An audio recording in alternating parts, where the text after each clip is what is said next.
Labvakar! Šodien mēs runāsim par iedomām un iedomīgiem cilvēkiem. Iedomīgs cilvēks nav lepns cilvēks. Tas ir cilvēks, kurš iedomājās, nezinot un nemeklējot patiesību, un savus iedomus mēģina uzstiept citiem. Protams, mums šādi šodien ir ļoti daudz. Nekompetenti, nezinoši, bet agresīvi, uzspiedoši. Un mūsu mērķis ir un jādzīvo tā, lai mēs neļautu viņiem sev pakļaut.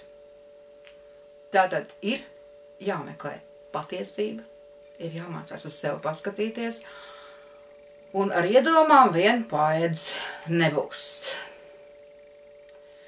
Un mazliet lepnuma mūsu tautai gan vajag. Vajag lepoties ar to, ko mēs spējam, ar to, ko mēs varam, un ar to, ko mēs arī daram. Nesen man viens cilvēks teica, kā man žēl to lauku cilvēku. Es saku, man gan viņi nav žēl. Viņi ir tik žiperīgi, viņi ir strādīgi. Viņi nestaigā, nesūkstās un nesūdzās. Govs ir pēduši, piens ir izslaukts. Cik nu samaksā par darbu tik ir, bet viņi dzīvo. Viņi paspēja gan uzdejot, gan uzdziedāt, gan kopā sanākt, gan viens otram palīdzēt un uzmundrināt. Tas, kas notiek Rīgā, vēl nenozīmē, ka tas notiek visā Latvijā. Latvijā cilvēki dzīvo tālāk, un vienalga, vai tā ir Latgala, Kurzeme, vai Vidzeme, vai Zemgala, cilvēki strādā.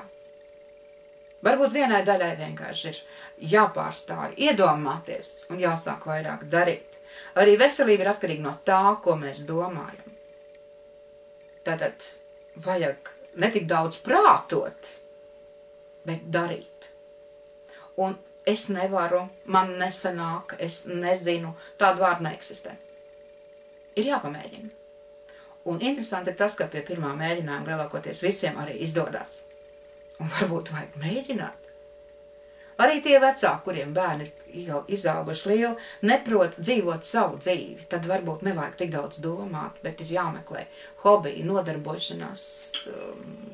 Arī tad, kad darba nav, ir jāsameklē kāda nodarbošanās.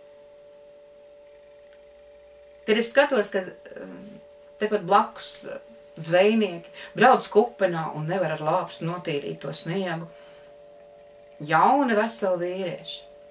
Tai pašā laikā viņiem sāp muguras. Tas ir no mazkustīga dzīvesveida. Gluži vienkārši vairāk jākustās. Un tad jau arī ir tas mirklis, kad cilvēks tā labi aiziet gulēt. Viņš ir atmodies no rīta, atpūties, un tad tā labā doma jau arī atnāk. Tā, kas pirmā atnāk, tās nav iedomas.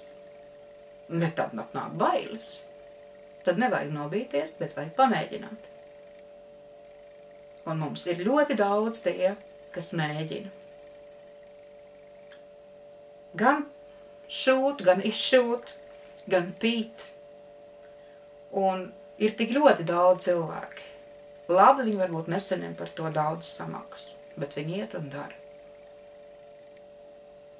Un šis ir laiks, tāds attīrīšanās laiks, kas nemācēs sev atrast nodarbošanos, tiem vienkārši būs jāslimo. Un vai kā tā gribēsiet slimot. Un nevajag gaidīt, ka cits tavā vietā kaut ko izdarīs. Vajag pamēģināt pašam. Un ir tik patīkama sajūta par labu padarītu darbu. Par katru sīkumiņu. Un tad, kad mēs tagad pavasarim nākot, zemītē liksim sēkliņas un priecāsimies, ka tur nāk kaut kas ārā. Un tam ir pilnīgi cita garša, cita enerģija, tas, ko mēs paši varam. Un mēs varam tik ļoti, ļoti daudz. Un vienmēr esam varējuši. Tikai ir jāpārstāj, čīkstēt un sūdzēties. Un pēdējā laikā to sūdzību ir arvien mazāk un mazāk, prot pajokot, prot pasmieties. Un ja jums nav par ko smieties, varbūt varat pasmieties paši par sevi. Vismaz es tā daru. Un, protams, tie ir dzīvnieciņi, kuriem varbūt ir vajadzīga palīdzība. Arī šogad meža dzīvnieku lūdzu palīdzību. Un Kas mums ir jāiemācās tuvākā laikā? Vairāk dot nekā ņemt. Gan sev, gan savai zemei, gan savam tuvākam. Uz drīz redzēšanos. Atā.